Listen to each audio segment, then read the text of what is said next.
ComTransfer connects Enpro and communications and acts as a multi-purpose facility for power distribution, equipment repair, and cargo transfer to other base sectors. Due to the frequency of broken pressure seals, oxygen tanks are well stocked in this sector.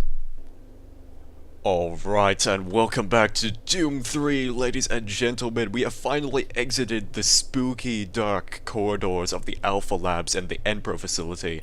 And now we are in communications transfer, and immediately off the bat we're going to click the cycle airlock, watch that jeep drive away, really speedily, and there's some cells up there if you need them. Anyway, new enemies! These are... Cacodemons, Chuckledemons, Cacodemons, Cacodemons. Right, they spit fireballs at you, and overall, you don't want to be next to them because they will initiate a chomping attack, which is actually one of the slowest melee attacks in the game, so they're actually fairly easy to avoid. Secret area down here if you suicide off of the cliff. This is another one of those secrets which I discovered during one of my no-clipping escapades, because I had no reason to really jump off of this cliff anytime soon.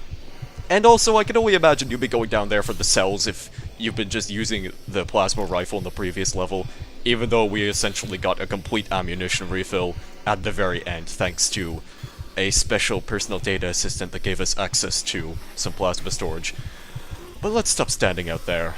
It's difficult to breathe in that environment. Marine, get your ass to the communications facility as quickly as possible. You gotta get that message to the fleet. Hey, what's that maintenance worker doing down there lying on the job? Do you need some encouragement, buddy? Oh yeah, that seems to have done the trick. Right, well, I'm just gonna briefly ignore him for 1 second so I can take care of this guard. And if I did that correctly, then nothing else should occur. Great, awesome, because there's a very special enemy spawn if you stand right in this part of the machinery for, I'd say, about maybe 5 seconds. Yeah, there we go. There's one of these guys that I was waiting for. But if we stand here for longer, then it should spawn. Well, not just that gentleman over there, but there's a bit of an interesting... Yeah, that's the one I was waiting for. You see, you can harmlessly spawn that imp at the pressure door and that, Wraith. You can spawn that Wraith. We met those enemies in the previous level, then he'll just run through the door. But that guy... That final imp was pretty special, because if you stare at that machinery long enough, then he gets annoyed. He just wants you to progress. Also, be mindful, because there is a shotgunner around that corner. I'm gonna try not to take damage from him, because shotguns deal nasty amounts of damage to my piddly little marine. And something is going bump in the night, and I do not appreciate it.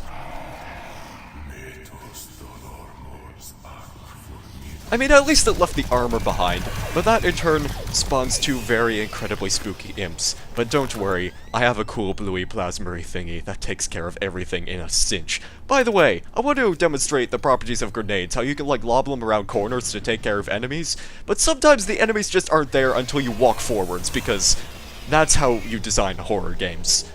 Scan! Yes, we can check out the thermal recovery status.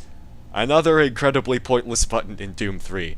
But hey, at least someone can live in the comfort of safety, knowing that you have pressed that button before you moved into the crawl space. Stop laughing at me, by the way. I don't appreciate it. I'm gonna go ahead and actually use my shotgun, because once you exit this crawl space, to the right of you there's going to be a Zombo. And then we have to head towards the surface access, which does leave you with limited oxygen, so I'm just gonna make sure that all my weapons are reloaded before I head down. Drop down right here, immediately be confronted by a small batch of spiders. I'm actually gonna run forward in just a moment. A couple more spiders will spawn in this area, but I actually just want to get a move on real quick and spawn as many as possible. First by calling this lift. That is where we need to go, but you can also destroy a decent amount of spiders using some grenades over here as well. Making sure that you clean up the rest of the damage using your machine gun. And I think there may be one more over there, but I'll let him take his sweet time wandering over, because first I want to pick up those secret shotgun shells back there, and I had a feeling that would happen. That's a shame. I'm just gonna quickly verify if there's any more. No, we should be good. Okay, let's go ahead, head back up into the communications transfer building. Any day now, oxygen should be restored. And shoot at that whole line of explosive barrels so we can get rid of that security guard, because he's a mean pants. He is equipped with the pants of meanness, and that means he deals more damage, and I don't appreciate that. Watch out for this guy, by the way. So, here's another special enemy spawn where if you look up there, you can see that there's actually nobody there, even if we jump. So I'm gonna do the myself a favor and toss a grenade, because there's actually a shotgun around that corner. And in theory, that should have killed that imp that just immediately appears out of nowhere, but, you know, he had to spawn once you walked forwards, because that's, again, the way video games are designed. Picking up this armor will cause another one of them chuckle demons to spawn, but thankfully we have a shotgun. And that's what I love about the shotgun, is again, regardless of its ridiculous pellet spread, it kills things in only a few shots, and that makes it a pretty viable weapon overall. I'm gonna use my pistol to shoot that barrel over there, get rid of that shotgun security guard. You can check down there if you want a couple of secret items. It's mainly just a health kit and some armor shards. Now I'm gonna break out my minigun, watch that jeep zip by, and then boom bada boom, get rid of a small bunch of cacodemons. I guess it's like a little flock of them. There's 3. I don't know if that really constitutes as a flock, but then again, the game can only render so many cacodemons at a time, so that's probably a reasonable amount of cacodemons to constitute the necessity of the term flock of cacodemons. By the way, jumping on these crates can help reveal some enemies, such as that guy. And you know, he can hit you from here, but we can also hit him from here. And then sometimes they just kind of give up and you never see them again. Let me just get this guy. Come here. I'm gonna punch this guy to death, just because I haven't really done that to many enemies in this game. And it's fun to break out the flaming fists of fury once more. And I should be running back there in a second to spawn an imp, but first of all, I want to let you know that a Mr. James Sunderland is hosting a PDA which we require in order to further proceed with the level. First of all, let's get rid of you, because I don't like you. I was gonna check down here. I do believe that my grenade just missed. What the hell? Okay, well, plan B then. I will use the power of the pistol. Get over here. Come on. No, it's not that hard. Oh, where are you going? Really?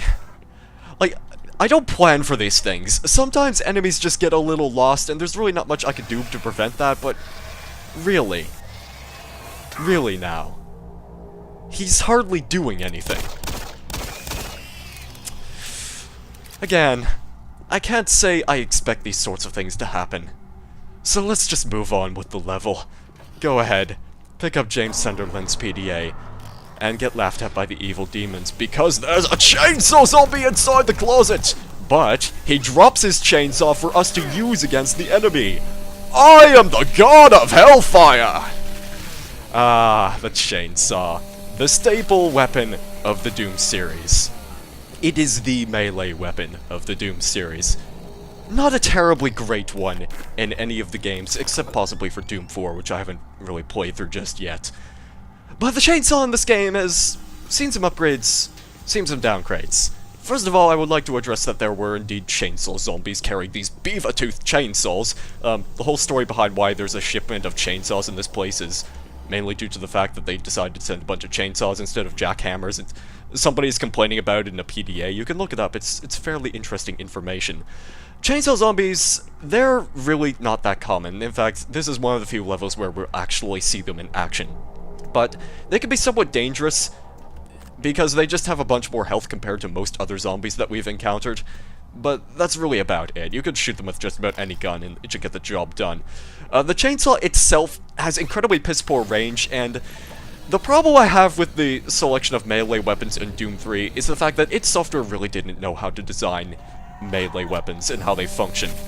Because your crosshair has to be trained on the enemy for it to make contact. Otherwise, you could just be doing this and it won't... Apparently the blade won't be making contact with the enemy itself.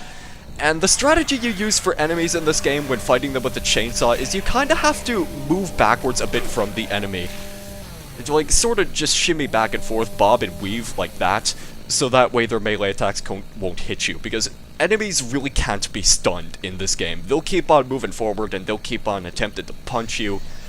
So that's the secret to using the chainsaw successfully. Otherwise, if you just run in like this, then you're definitely going to take damage. Granted, it's an interesting trade-off because at least it kills enemies really quickly. Like I said, the damage of the chainsaw is absolutely ridiculous in this game. Like, oh my god. If you know how to use it properly, you will be rewarded quite handsomely. Especially against cacodemons. If you learned how to circle strafe around their chomping attacks, then they will go down. It's as simple as that. We can watch that picky demon stroll along by, having a merry day. It's a beautiful Sunday to be wielding a chainsaw, because using the chainsaw against any enemy in this game is absolutely cathartic.